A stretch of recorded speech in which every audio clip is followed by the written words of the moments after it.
Are you a step parent or a step monster? Let's talk after the intro.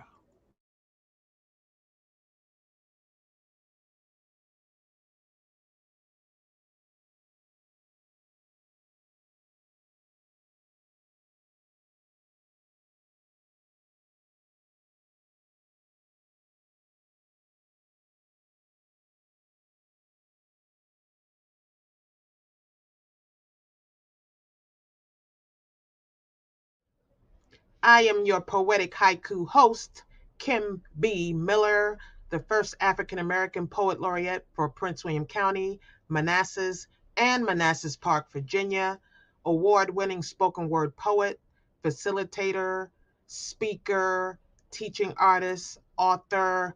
Let's get into today's subject.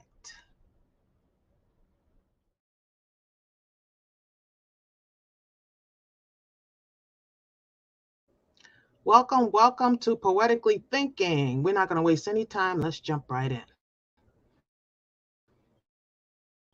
So, step parent or step monster?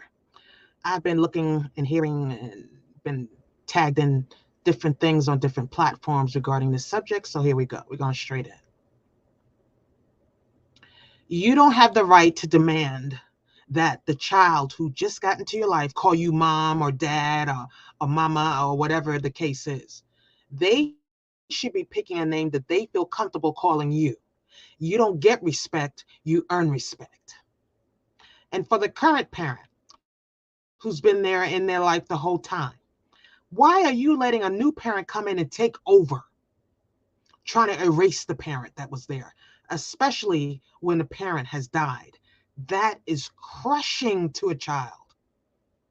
Yes, you may have moved on in your relationship, but your child will never forget that parent, nor should they. They're part of their life. And for you just to go, well, so and so's here now.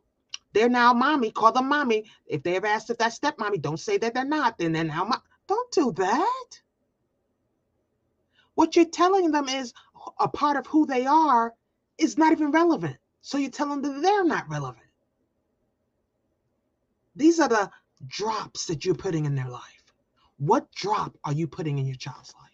What drop? Because you're dropping them. The drop is you're not enough. You get respect when I feel like it. That's the drop. That's the drop. My green screen when I act up. Anyway, you have to decide the imprint you're making in your child's life. And telling them to just erase that previous parent like they didn't exist is telling them to erase the feelings, erase the love, erase any sort of connection they had to that person. It's hard enough when a parent dies, but then for you to try to erase like they didn't exist, it's like another death. You're putting your child through another death every time you do that.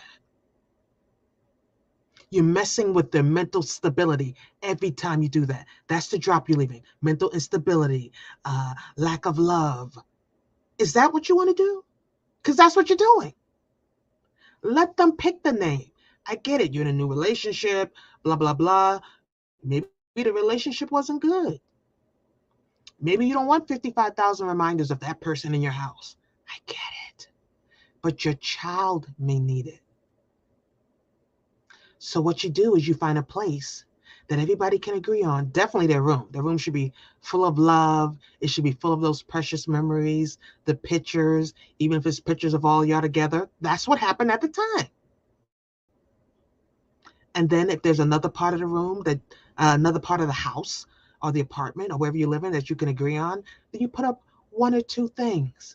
And then you save the things from him or her. So later on in life, you can say, I have all these things that were your mom's or that were your dad's or pop, whatever the name is. And I saved them for you here. Don't throw them out. What? Why would you do that? Disrespect drop. Why would you do that? That's hurtful. That's saying their feelings don't matter. Your new person in your life matters more than their feelings. That's what it's saying. You may interpret it that I'm in a new relationship now. I'm trying to respect that new relationship and not have pictures of my old relationship up. Got it. It's interpreted to your child, though, as that person is not relevant and this person is more important than the person who used to parent them. That's how it's interpreted. No amount of words is going to change that interpretation unless you take time out to make safe spots in the house. They should be always able to talk about them. They should be able to come to you with a memory and you smile about it, even if it wasn't the greatest memory for you. Can you let them live in that moment? Why does everything have to be about you? I'm not saying you should not have peace too. I'm not one of those people. You just suck up everything. No, no. But there's ways to do it where you have some peace and they have some peace. And erasing their previous parent like they didn't exist is not peaceful. If someone is new in their life, you introduce them in the way, hey, I'm dating someone now and I know this is going to be awkward or painful for you. What name would you like to call them? First name, Miss First Name, Mr. First Name, another name? Ask them and then let them go through it at their pace. Not, okay, well, they're coming over tomorrow, they're moving in next day. No, give them time. Sometimes you cause the conflict and wonder why the conflict is here. Well, my spouse died, and the next day I moved so and so in, and my kid has a problem. Who wouldn't? Of course, if you're moving someone in the next day or the next week, the assumption is going to be that you were cheating on their parent with this person. You what? You met them on the way back from the funeral? Come on, come on, come on. Kids aren't stupid. Kids are very intuitive. They may not understand it all. They don't have that shades of great thinking because the frontal lobe is not fully developed, but they're not stupid. Am I saying you should or shouldn't? You don't know what kind of monster that person was. You don't know who I was, the co-parenting with. But I'm not saying that person. Let's go there. Let's go there for a minute. Okay, so that person is the monster you think they were, because I don't know if they were or not. Let's go there. They were. They are everything you think they were. But in the relationship with you, they were everything. Every negative thing you think of, that's who they were. But with the kids, they were great parents. Let your kids have the memory of that great parenting. Let them. They're not asking you to relive your relationship. They're asking you to let them live with the memories they have of the parent part, the parent. And you say, well, they weren't a great parent either. They sucked at that too. Why should I have the kids live in this great area of how great the parenting was and they sucked? Okay, okay, let's go there. Let's say they weren't great parents, and the kids now are looking back at what they say rose-colored glasses. Let's go there. So what you're saying is they weren't a great parent. You know it, and probably the kids know it. But now that that person is deceased, walked out, blah, blah, blah, they're only looking at it with rose-colored glasses. And you are determined to smash those rose-colored glasses and throw dirt in their face, basically. You're like, no, no, it's truth. Truth is only truth to the person who's serving it. Everybody has their own interpretation of truth. So again, in this particular example, I'm going with everything you're saying is true. They weren't a good in your relationship and they weren't a good parent. Doesn't mean your child is still not going to miss them. Doesn't mean your child doesn't have one or two fond memories. Let them have those one or two fond memories. You don't always have to remind them of the negative. I don't know what you're smiling about. I don't know what you're crying about. You don't remember when they did this. You don't. They remember. They remember. Let them remember the good too. You don't always have to be the one to throw dirt and to bring up the negative memories. And if there comes a time in life where they say, can you tell me more about what happened between y'all? That's when you bring it up. But a 6-year-old shouldn't know, well, mommy cheated. That's why Sally's here. Or daddy was a piece of crap. That's why so-and-so. No, no. Don't bring children into your adult problems. Again, Don't bring children into your adult problem. Your child is not your confidant. Your child is not your best friend. If your child is anywhere under the age of, in my opinion, 20, personally 30, they shouldn't be in your personal business. And definitely, if not, if they're single digits. A 6-year-old shouldn't know anything about your sexual relationship.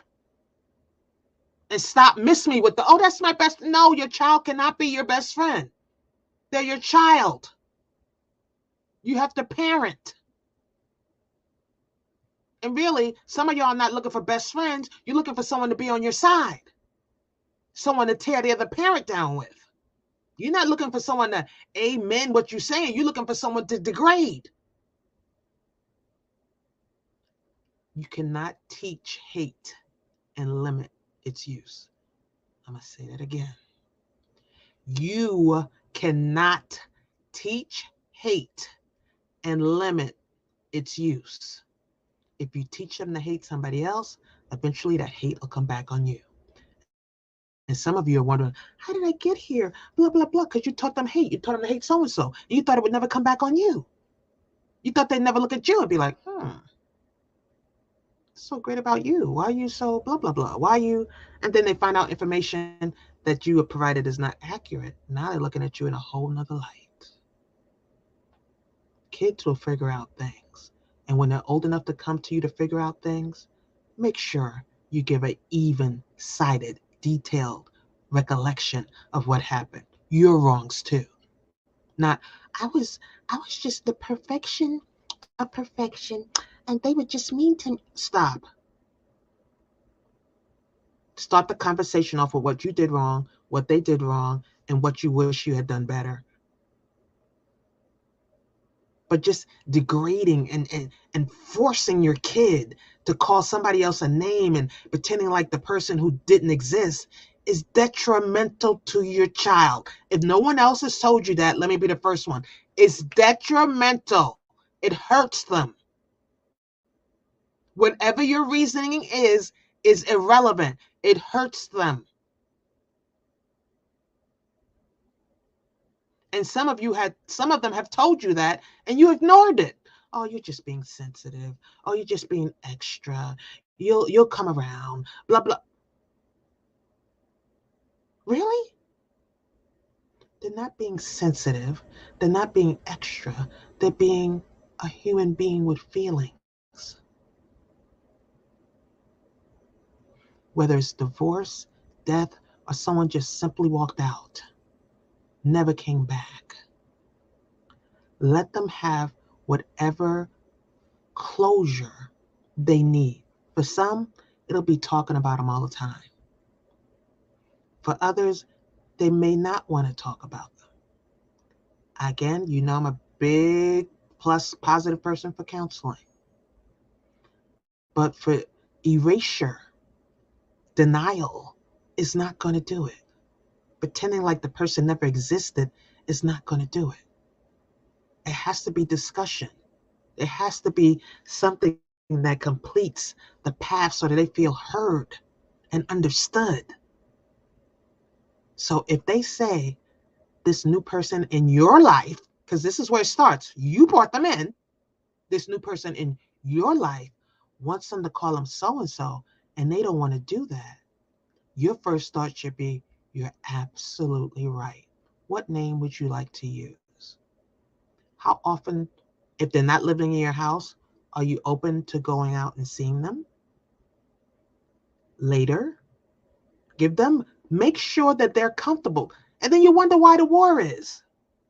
I don't understand why family, because of how you handle them getting together. You can't build something on crap and wonder why it's not strong. Step back. Look at this from their point of view. As I tell people often when they come to me with a disagreement, be their lawyer. Argue for their point. Argue for them.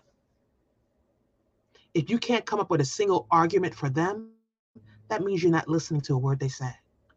Any decent lawyer can come up with one point after they've listened to their client in its entirety. They can come up with several points or several ways to make the client's point for them. And you as a parent should be listening clearly enough that you understand where your kid is coming from. Because if you're not doing that, you're not listening. Period. I'm not going to sugarcoat it and say, well, maybe, no, you're not listening. Somebody has to rip this Band-Aid off. Everybody's so used to talk that, nobody's talking any truth because we're worried about everybody's feelings, how everybody's going to take it. Because, if you tell someone the truth, I feel attacked. Okay, really? The truth attacked you? Is that what happened? Well, if the truth attacked you, pain is attacking your child. Pain. Don't they have some say? You say, oh, no child has no say in my house. I pay all the bill. And then when problems arise, oh, I wish I had some peace in this house. And I need to find. Yeah. Yeah, how about that? You laying down the law does not create peace. Peace is created when everybody feels heard and respected. Stop trying to erase people, even the bad ones. And I know that sounds strange, but your child has to go through the stages of grief or whatever it is necessary for them to get over that relationship, good or bad. You can't erase it. Help them understand it, yes, but erase it, no.